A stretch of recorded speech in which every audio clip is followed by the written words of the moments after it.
El tema del que voy a hablar hoy es la monitorización del electroambulatorio. Y las preguntas que nos vamos a hacer son: ¿qué tipo de monitor? ¿A quién le podemos poner un monitor? ¿Y cuándo debemos poner un monitor? Mi nombre es Francisco Cambronero y trabajo como cardiólogo en el Hospital Reina Sofía de Murcia. A modo de introducción, decir que la monitorización prolongada es clave para la evaluación de la FA, así como de otras arritmias sospechadas en pacientes con síntomas como síncope o palpitaciones. Las opciones de monitorización del ritmo cardíaco se han ampliado más allá del clásico electrocardiograma de superficie de 12 derivaciones y los monitores Holter. Incluyen ahora dispositivos portátiles, parches de monitorización continua, teléfonos inteligentes, relojes inteligentes y dispositivos implantables. El conocimiento de los beneficios y limitaciones de cada tipo de prueba puede ayudar a mejorar su rendimiento diagnóstico y el tratamiento de las arritmias. Voy a intentar resumir las indicaciones, los dispositivos disponibles y la evidencia que los respalda.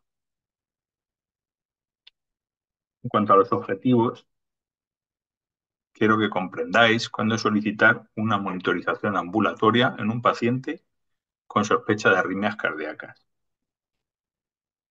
Describir las diferencias entre los diferentes métodos de monitorización. Describir las nuevas opciones de monitorización y aprender a elegir el monitor más adecuado para las circunstancias de nuestros pacientes. Voy a cambiar del orden de las preguntas y voy a empezar por a quién le pedimos una monitorización electrocardiográfica. La indicación más importante es el diagnóstico de arritmias en personas que tienen síntomas. Los síntomas más frecuentes son las palpitaciones. Es muy importante esta monitorización para correlacionar síntomas con alteraciones en el electro, porque hay muchos pacientes que notan palpitaciones y después no tienen nada. Otro síntoma frecuente son los síncopes y presíncopes, que pueden ocurrir en situaciones de bloqueo AV, enfermedad del seno o sospecha de TV y FV. Un síntoma frecuente por el que preguntan los pacientes son los mareos. Si son súbitos y sugestivos de cardiogénicos, la monitorización no sirve para el diagnóstico, pero como veremos después, la rentabilidad en este tipo de síntomas es muy baja o casi nula. En los últimos años se está utilizando la monitorización de forma frecuente en pacientes que han tenido un ictus o una IT. Otros síntomas en los que podría utilizar son los pacientes con dolor torácico, aunque no serían las primeras pruebas a realizar. Y en la disnea y la astenia también se utilizaría para buscar una incompetencia cronotópica. Otras indicaciones son la detección de FA en pacientes asintomáticos de alto riesgo y que puedan beneficiarse de una anticoagulación oral. Aunque no lo usamos en la clínica, la monitorización electrocardiográfica también se puede utilizar para el control del entrenamiento deportivo. Otra de las indicaciones cada vez más usada es la de valorar la eficacia de los tratamientos médicos y la ablación. Por ejemplo, en extrasistolia ventricular frecuente tras el inicio de la miodarrona o la ablación, o la reaparición de arritmias como TPS-UFA en pacientes que han sido sometidos a una ablación. La última indicación sería la de vigilar la frecuencia cardíaca tras el inicio del tratamiento en una FA, una enfermedad del seno, sobre todo en los pacientes que tienen síndrome braditaqui o en la taquicardia sinusal inapropiada. Seguimos con la segunda pregunta. ¿Qué método utilizamos? Pues existen múltiples métodos de registro. En la figura nos muestra casi todos los que hay. Los divide en un grupo a la derecha con el fondo azul, en lo que la monitorización es indefinida. Y con indefinido me refiero a la posibilidad de poder hacer un electro cuando se quiera, porque el aparato lo puede llevar siempre encima. El otro grupo es el de la izquierda, que son los que nosotros usamos en la consulta y que proporcionan una monitorización finita y más corta. Desde la parte superior de la imagen hasta la inferior tenemos dispositivos que pueden grabar desde unos segundos, 30 segundos, hasta dispositivos de grabación continua. Para elegir el dispositivo es importante también conocer los síntomas de pacientes. Si son palpitaciones, saber cuál es la frecuencia y la duración de las palpitaciones. Y si son síncopes, pues parecido, saber la frecuencia y la duración de los síncopes. Otra razón por la que podemos estar monitorizando a los pacientes para hacer un screening de la FA.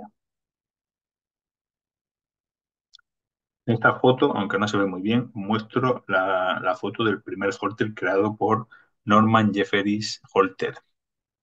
Era un químico físico americano que se inventó esta mochila para el registro continuo del electro. Y esto no tiene nada que ver con el monitor, que a mi juicio sería el ideal. Estas serían las características del monitor, mi juicio ideal. Pero seguro que hay muchas más.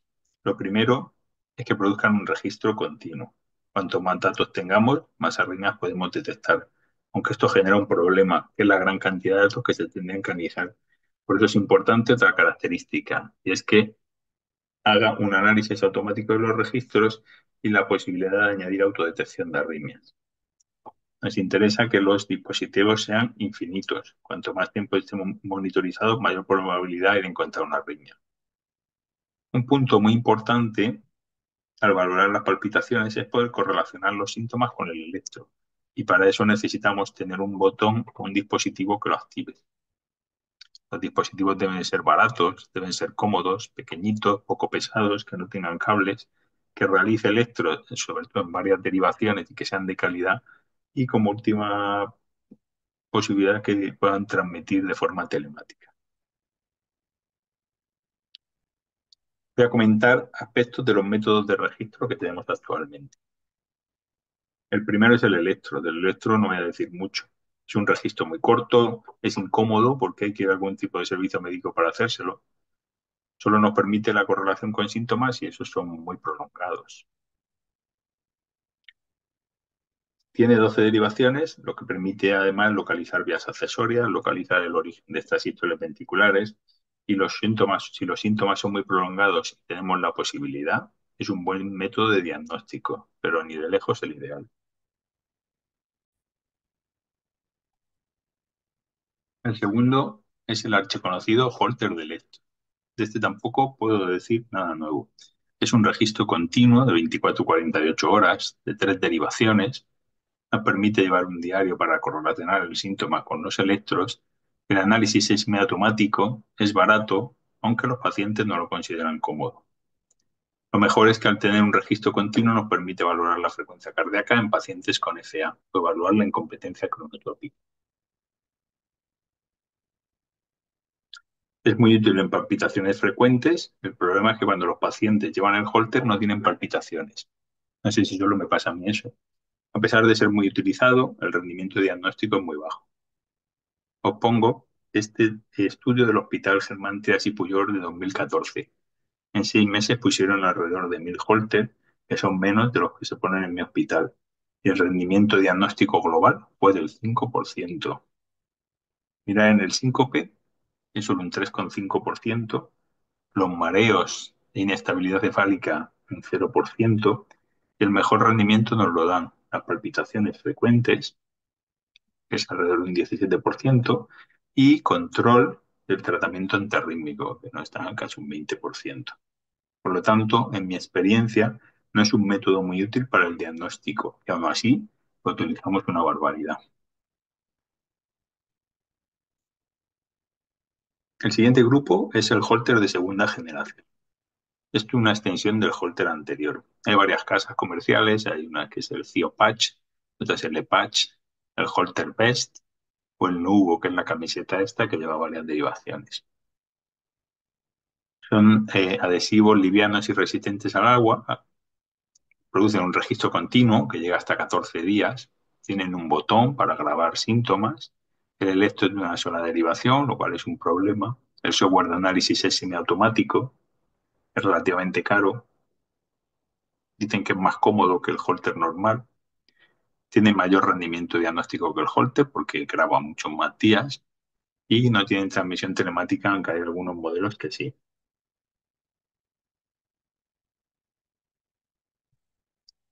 Aquí tenéis un ejemplo del tipo de registro que nos da el CIOPatch.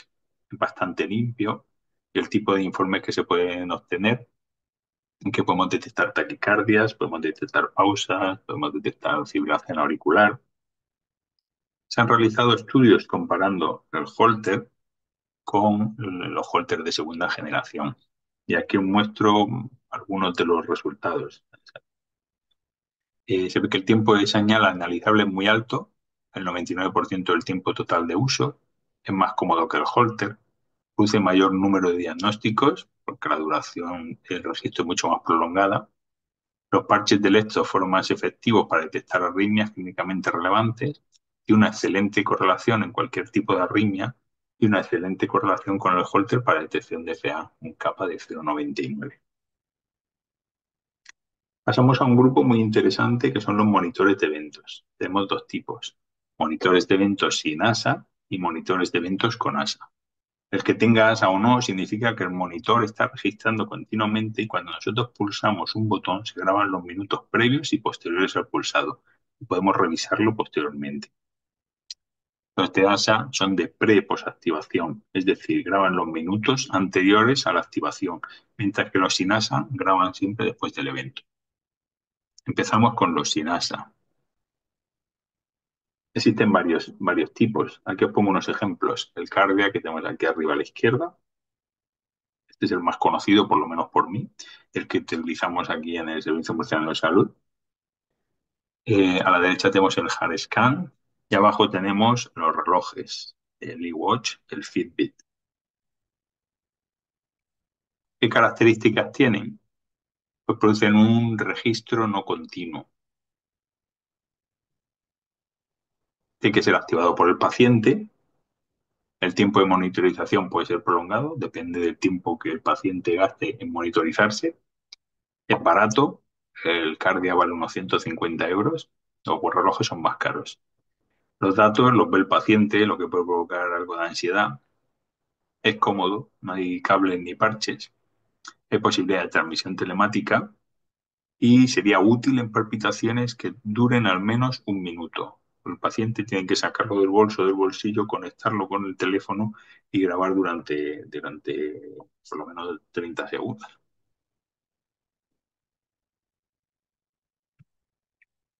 Los problemas que presenta es que no tiene autorregistro. Tú tienes que iniciar el registro. No es útil en el síncope o, como dijimos antes, en las palpitaciones muy cortas.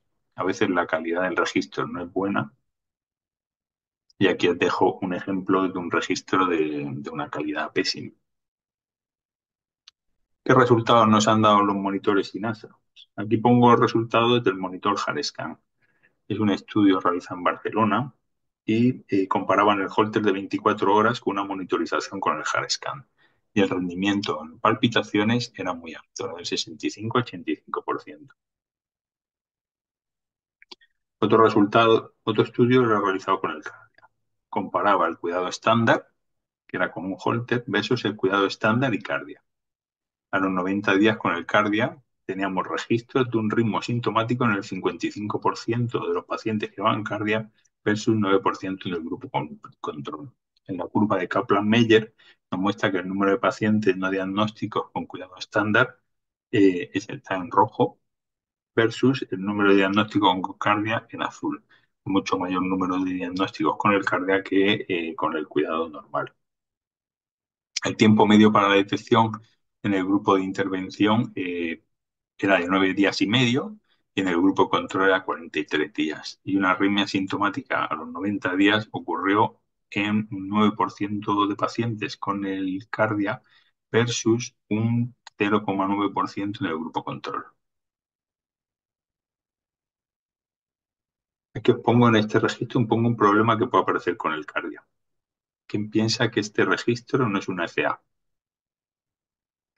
Gracias a la aparición del cardia de 6 derivaciones, utilizando los dedos y la pierna, se pudo diagnosticar este caso de una extrasistolia auricular frecuente y no iniciar la anticoagulación. Y el problema que más mayor que le veo al cardio es la limpieza del registro. Pasamos a los monitores de eventos con ASA. El más usado en nuestro medio es el Spire de Sorin, es este que tenemos aquí. Y estas son las características. Produce un registro no continuo, tiene uno o dos canales de registro, puede aguantar hasta 4 semanas. Hay dos formas de activarlo. El paciente lo activa por síntomas, graba en ASA, o sea que graba los minutos previos a la activación. Y tenemos también registros automáticos para contar pausas superiores a 3 segundos, frecuencia cardíaca inferior a 40, frecuencia cardíaca superior a 150 o ritmos irregulares. Aquí os pongo el ejemplo de un paciente que tuvo un mareo, olvidó darle al botoncito de activación, pero los registros automáticos nos permitieron ver que el paciente tenía un bloqueo AV.